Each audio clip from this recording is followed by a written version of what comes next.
Hold on to your hats because this bird is about to blow your mind.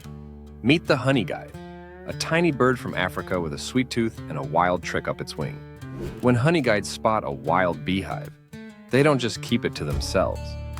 Nope, they actually lead humans straight to the hive, flitting and chirping until we get the message.